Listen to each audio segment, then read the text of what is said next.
This meeting is being videotaped.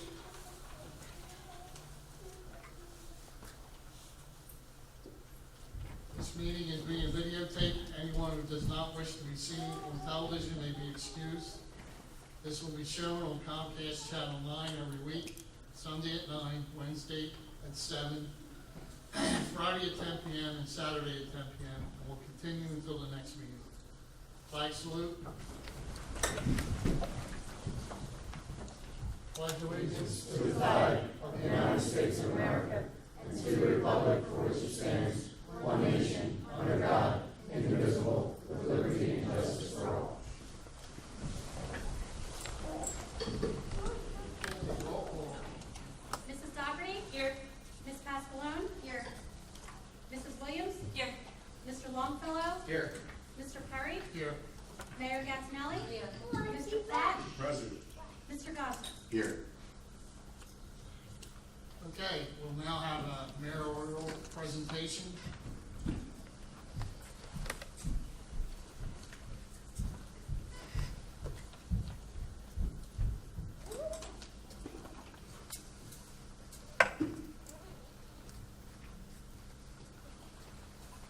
Good evening, everyone.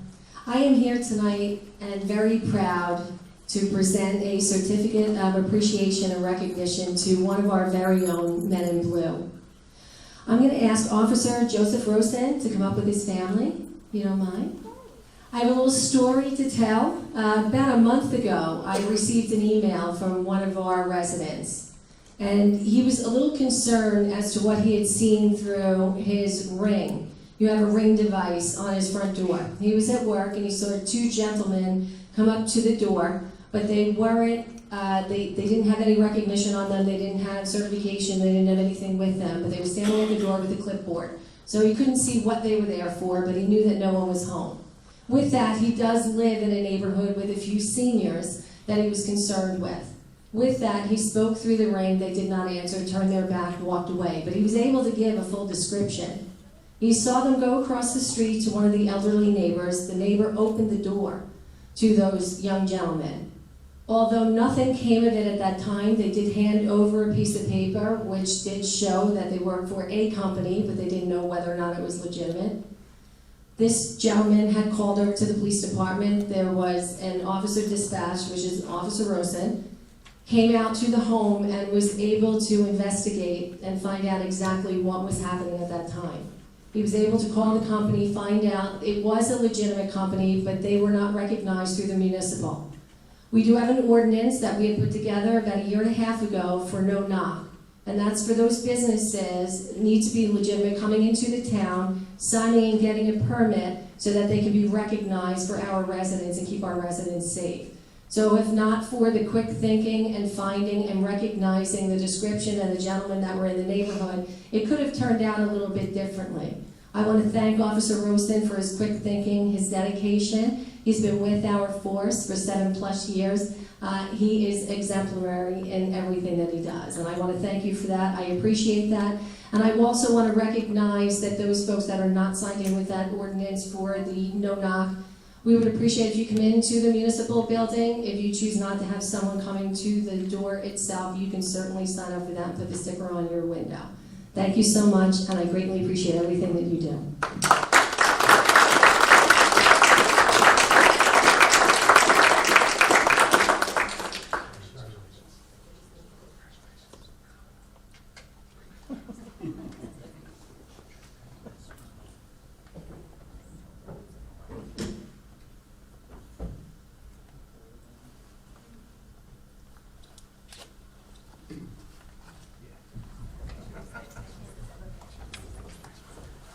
Nice job, Joe.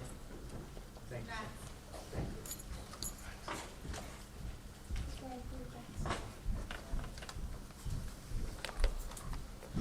Okay, next we'll have an economic development update by Nancy Masacchio.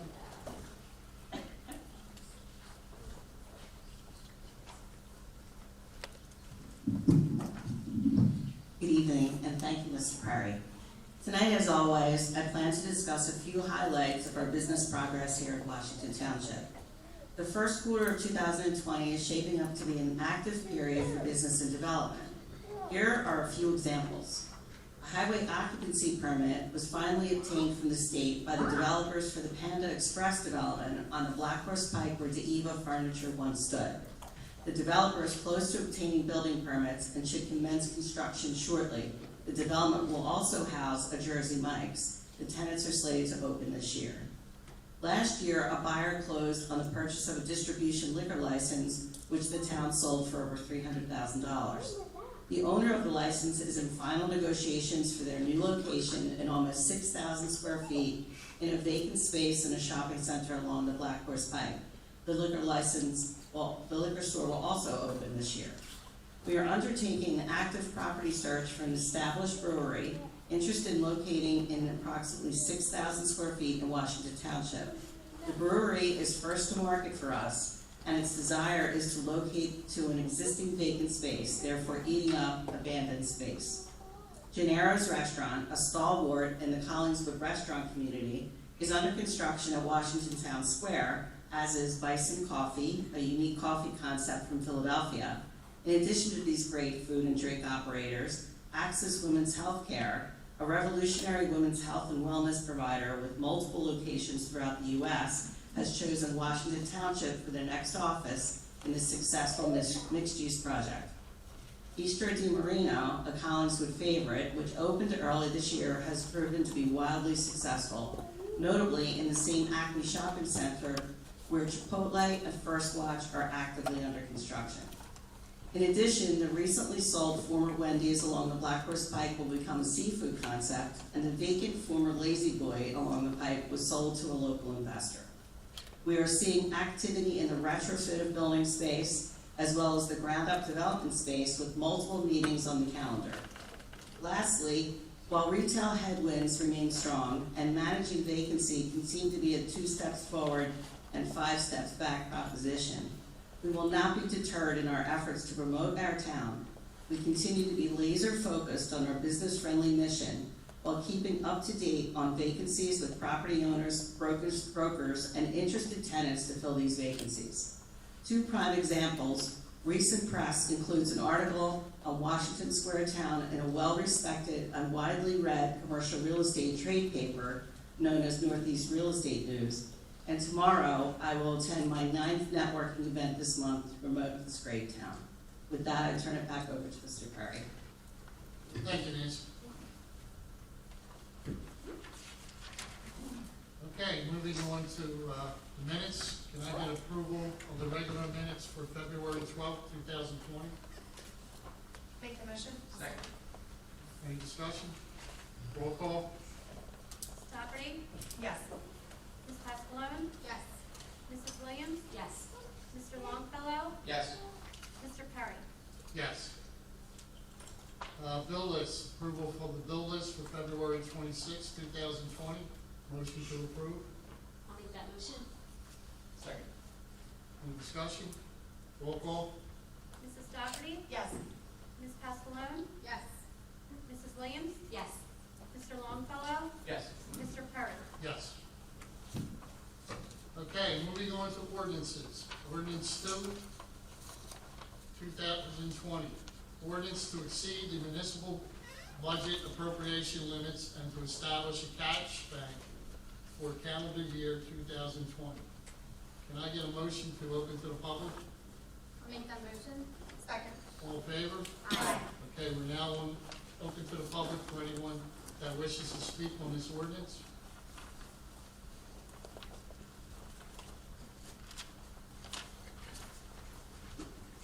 Okay, Rich Bennett, 11 Eclipse in Lakes. My concern is that as a layman person, I don't really understand the cap, other than what I've read today in the New Jersey statute. I think it's statute number 40. The most important thing is that I don't understand it. Do the council people understand it? And do they understand the ramifications of this? So if there's going to be a 1% increase, what is this 1% increase in dollar value? What are the consequences of us doing this or not doing this? How will this affect the bond rating, if it does? How will this affect interest on anything that we're doing? meaning that instead of using that money, it caused us to have to do a loan. And overall, I just want to know that we're being fiscally responsible on how we're managing the town. If all of a sudden we're trying to do this, is this an emergency? Is this something that needs to be done because we're not going to make budget on paying our employees or paying our vendors or whatever? We need to kind of have an idea of what's going on, other than just seeing this and the people of this town seeing this. We need to know the background behind that. And I didn't do enough research, these are my family and other items, but I should have done more research on this. But I want to kind of know what the town's doing, and if it is going to be fiscally responsible, I recommend that the councilmen and councilwomen vote no for this.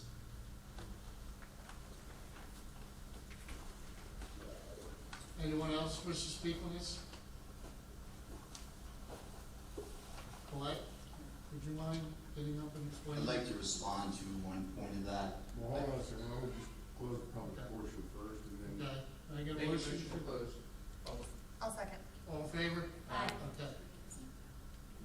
Go ahead. So all of you are familiar with the email I sent out about a month ago, encouraging you guys to give me a call with any questions on the Cap Bank. Our CFO is copied on it as well. We've had Carol McAllister here. We've invited you guys to call her, call Colette, myself, for further clarification on it. Ms. McAllister from our auditor is here, if you'd like to get up and speak about it.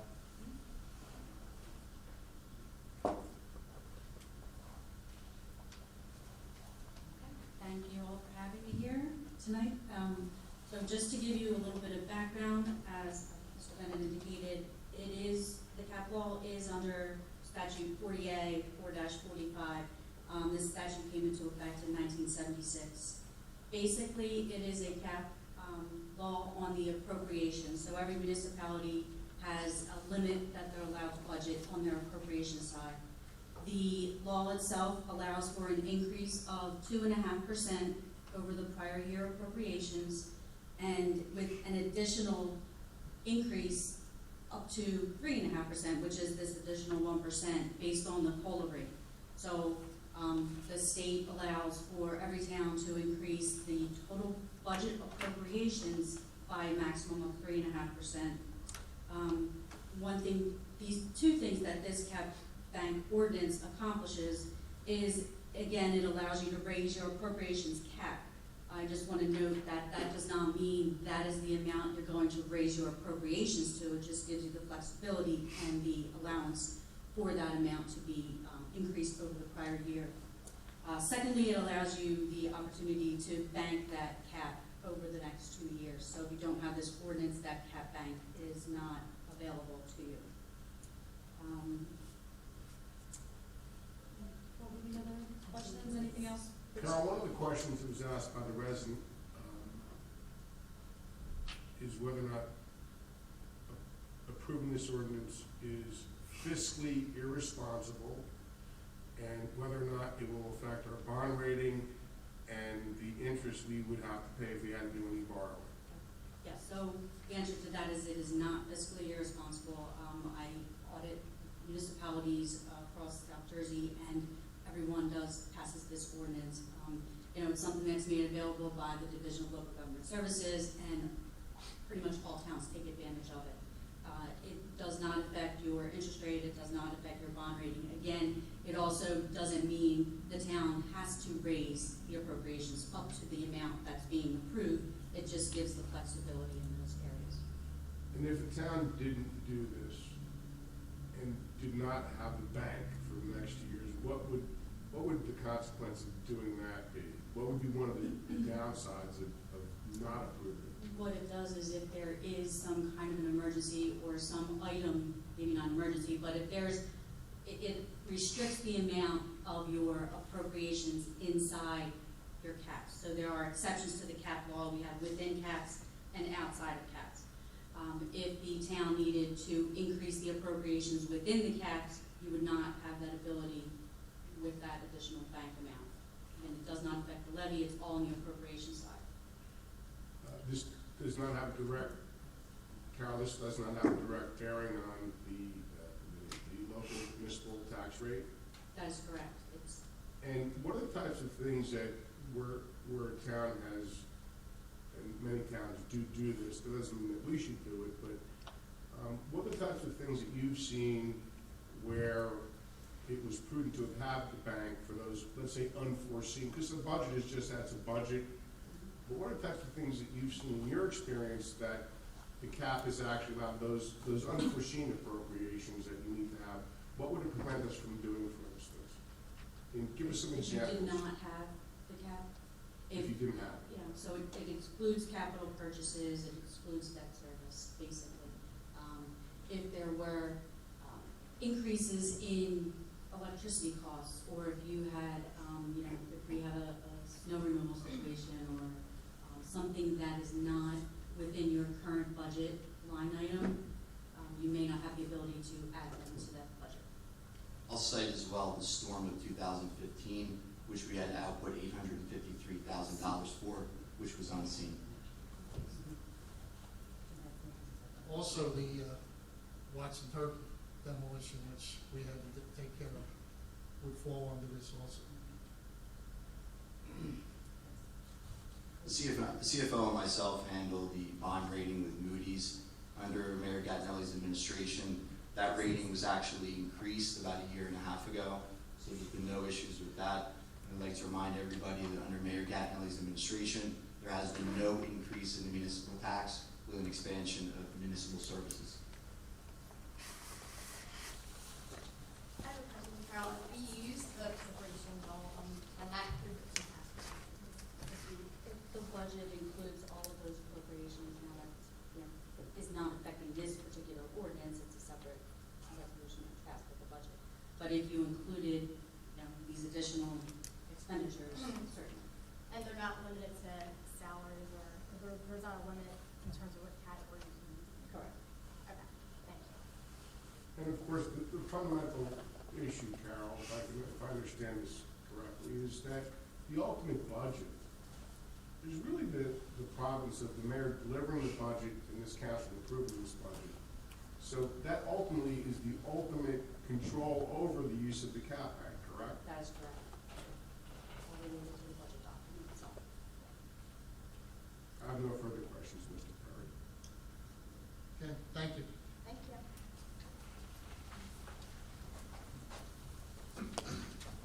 Okay, can I get a motion to adopt ordinance 2/2020? Make that motion. I'll second it. Any more discussion on this?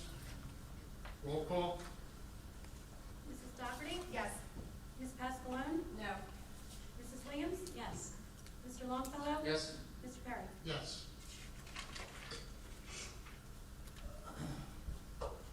Okay, moving on, ordinance 3/2020, ordinance appropriating certain monies from the capital fund balance account and providing for capital upgrades and acquisitions of various police traffic-related equipment improvements. Can I get a motion to open to the public? Make that motion. Second. All in favor? Aye. We're now open to the public for anybody that wishes to speak on this ordinance.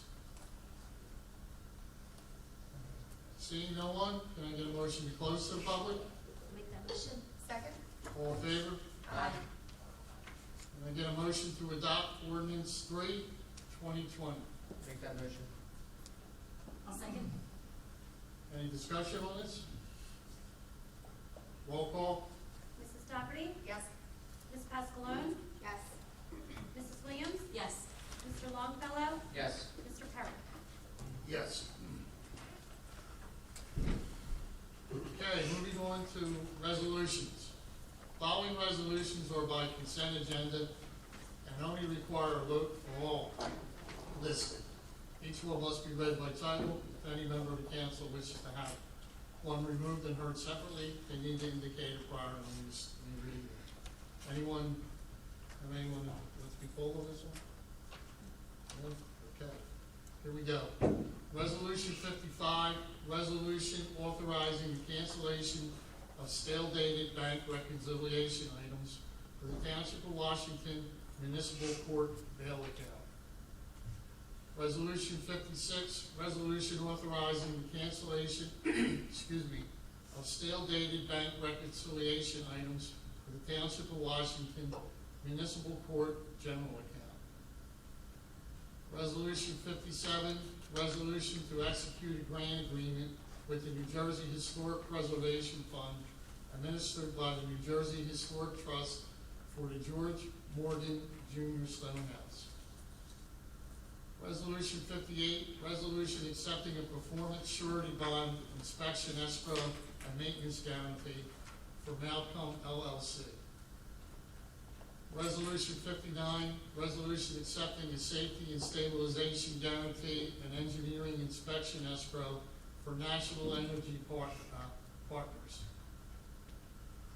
Resolution 60, resolution awarding a contract for the Township of Washington Accessibility Improvements Phase 2 through Lexa Concrete LLC, 11 Commerce Way, Hamilton, New Jersey. Resolution 61, resolution canceling taxes for Aura H. Todd, a totally disabled veteran at 4 Equation Way, effective January 13th, 2020. That would be February. February, I'm sorry. Wait, what is?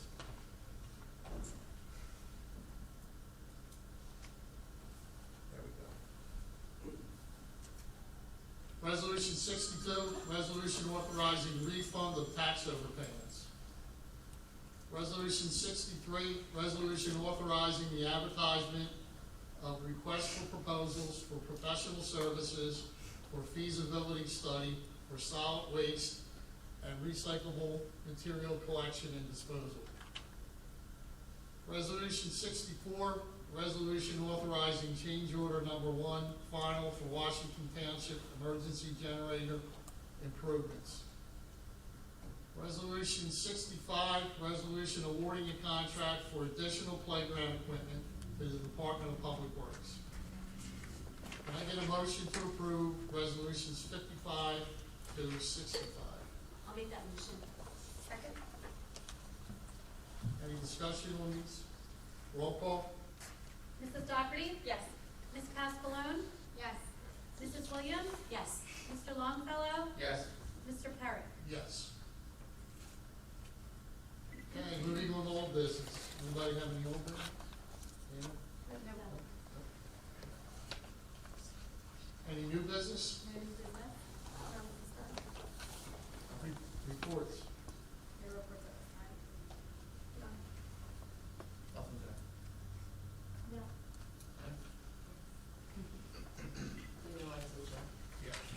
I just want to go over our 2020 small group budget meetings. We're going to start that. Our first one is going to be 12 p.m. on March 17th, so keep an eye out for that. If you are interested in coming in, please just notify the office that we can set up that meeting with you. And then public budget meetings will begin on April 20th and 21st with our department heads. I was excited to be at the top off phase 2 for Jefferson, Washington Township at the hospital last Thursday, February 20th. We were out there with our pens and signing the last beam going up on their project. We were excited to hear that there had been quite a bit of money put into that project. Jefferson Health will name its $184 million addition to Washington Township Hospital the Silvestri Tower. Myself, Senate President Steve Sweeney, Jefferson Health Jersey President and Chief Experience Officer Joe Devine, Board of Trustee members John Silvestrian, myself, we addressed the crowd, thanking everyone for bringing the project into Washington Township.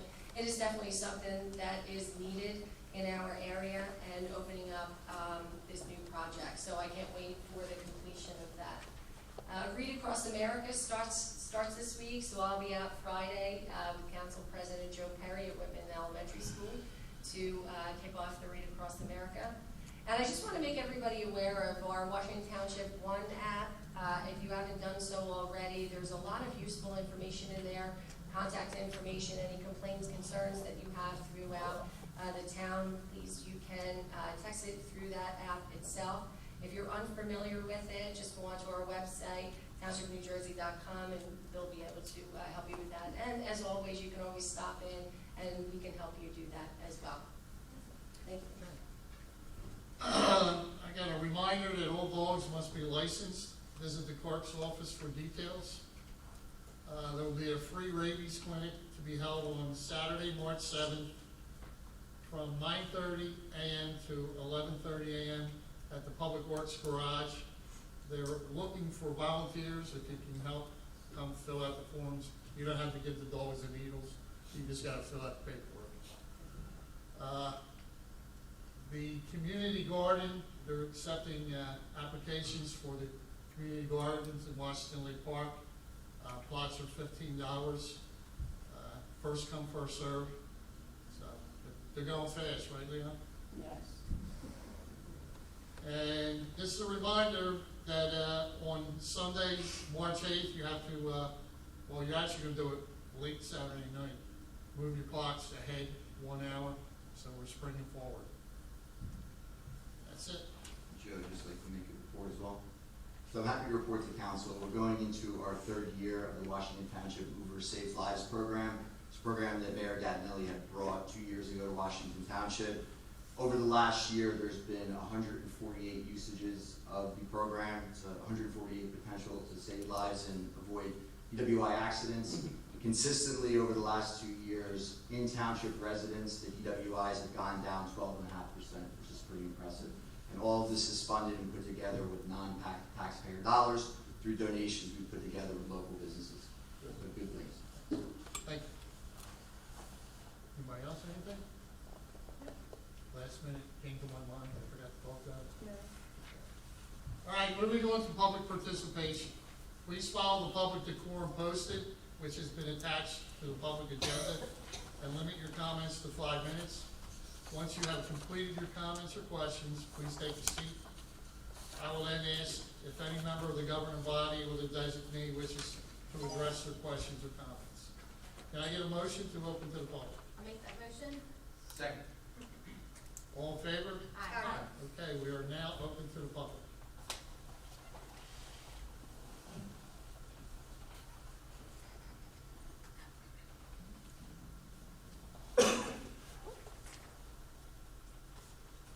Good evening.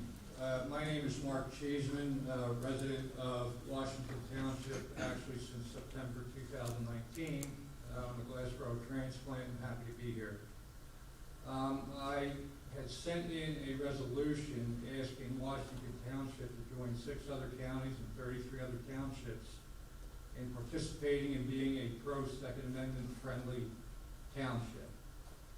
I would ask council if they would consider putting that on the agenda and bringing it up for a vote in the future. Thank you. And I have a copy here if you. We've received it through email. Yeah, we have it. You have it? Yes. Okay, thank you very much. You're welcome. Thank you.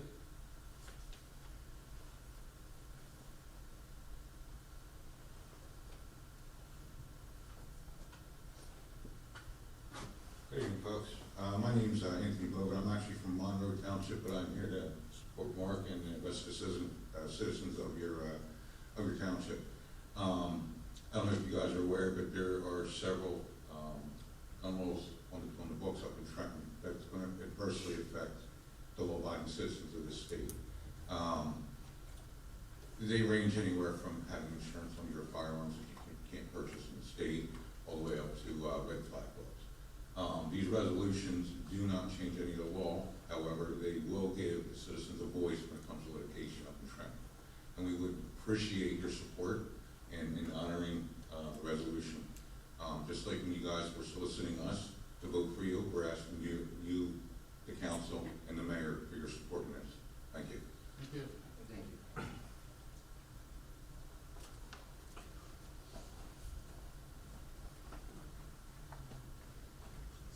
Yeah, sure. Good evening. My name is David Paddle. I'm with Deptford Township, and I'm here to support Mark. The United States of America, above all else, is a constitutional republic. In other words, our country follows the United States Constitution, which is the law of the land.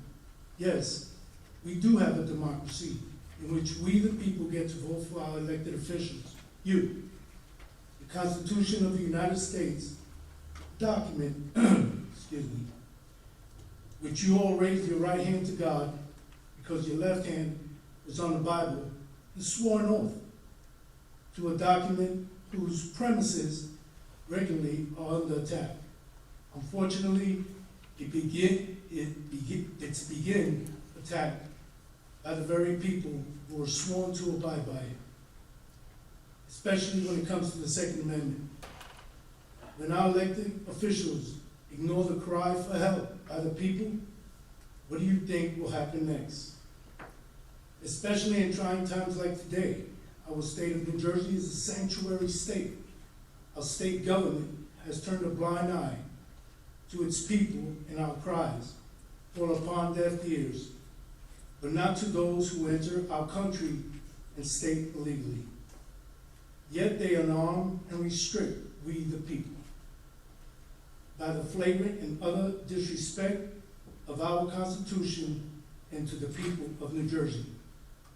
I have presented all of you with 2 pieces of paper which explain how and which of your constituents, we the people, New Jerseyans, rights are being violated. It's not just our Second Amendment, it's also our First, Fourth, Fifth, and 14th Amendment. It is our fault the Constitution is under duress. We the American people, your constituents who are supposed to have control, yes, control of our government, have been asleep at the wheel, and all too trusting, while many of our representatives of all parties and backgrounds have run amok, unabashedly using power and influence to limit our freedoms and liberties. Americans love to proclaim that we are free people, yet have lost sight of what it means to be free, and in saying so are lying to ourselves. Yes, we are fortunate enough to have freedoms that others in the world do not, but we are no longer free as our founders had intended us to be. Yet those very founders have foreseen how, even in America, a rogue and runaway government could become problematic, that they added an amendment to the Constitution, a fail-safe, so to speak. The fail-safe will protect us, your constituents, against the rampant abuse of power by our government. An inalienable right which our Creator gave to us, not politicians to keep and bear arms. Please keep in mind that the definition of an inalienable read as such, from a legal dictionary: personal rights held by an individual which are bestowed by law, custom, or belief, and which cannot be taken or given away, or transferred to another person, or referred to as inalienable right.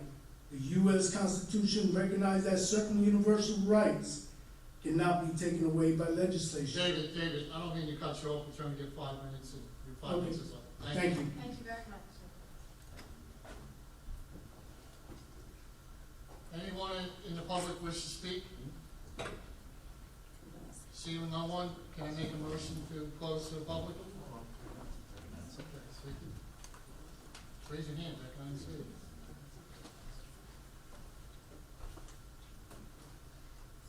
Good evening. My name is Vicki Benetti. I'm a resident of the Sewell area of Washington Township. Pardon me. This discussion has been interesting. It sounds that it may be about something that's quite important, and I would hope that before council would entertain these resolutions, we have a much broader discussion in town about what this constitutes. I have heard something about persons who are promoting this sort of resolution, and I understand the resolution would ask the township not to enforce certain of the state's gun laws. And in my opinion, that would be illegal for the municipality to refuse to enforce state law. I also think that there are principles involved and concerns about what our rights are for protection.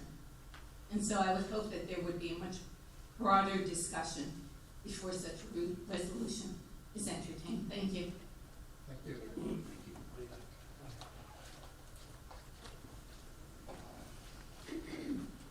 Hello, my name is Matthew Moss. I'm of Franklinville, and I'm here tonight on a two-way issue. To the lady's issue that she just brought to everyone.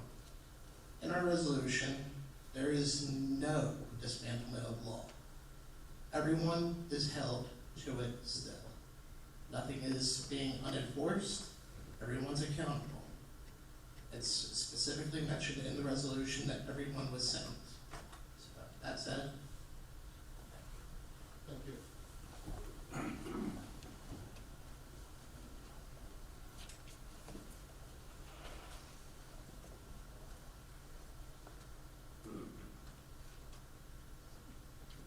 Leon Lackridge, 88 Hummingbird Way. I don't know all the inferences from this resolution. However, it's my impression that these people are in favor of loosening and making the use of weapons more available. Just want to bring out two facts. In the 1990s, there was a statistic which was very alarming, and it was, and this has to do with the accessibility of guns. There were more homicides in the city of Philadelphia than in all of the United Kingdom. Fact one. Fact two, within the last year, 51 people were killed in New Zealand, and what did the government do? They took away all weapons from the gun owners. Just keep that in mind.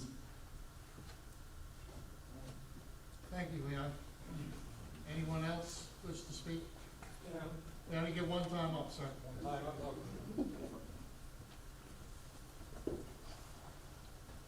Good evening, council. My name is Elliot. I'm actually from Washington Township, right across the creek. Did we get his name? What's your- Elliot Last name? Loreto. To the point that he said that there's been more murders in Philadelphia than the United Kingdom. The United Kingdom actually doesn't allow guns in the whole country, whereas Philadelphia has all the murder rates per illegal guns that have been stolen or lost to people that are not, who are careless for their guns. We're not advocating for those people. We are advocating for us, law-abiding citizens, and who take care of our belongings, and we know where our belongings are at any time. We're not asking to change any laws at this time. We're not saying that we want to make guns more accessible. We just want to be able to have our rights per the Constitution. Thank you. Thank you. Anyone else from the public wishing to speak? Seeing no one, can I get a motion to close to the public? Make that motion. I'll second it. All in favor? Aye. Okay. Can I get a motion to adjourn? Well, if I may, just on the topic of this Second Amendment thing, I am not in favor of it because I feel like it's nothing more than just a feel-good resolution for some people. It holds no weight, and I believe it's a state and federal issue. If you believe your amendments are being infringed upon, your rights are being infringed upon, that's why we have a judiciary, that you can seek that out. I don't think this is a town council issue, I think this is a state and federal issue, and that's my 2 cents. Okay, can I get a motion to adjourn? Make that motion. I'll second. All in favor? Aye. Our next council meeting is scheduled for March 11th. Have a good weekend, everyone.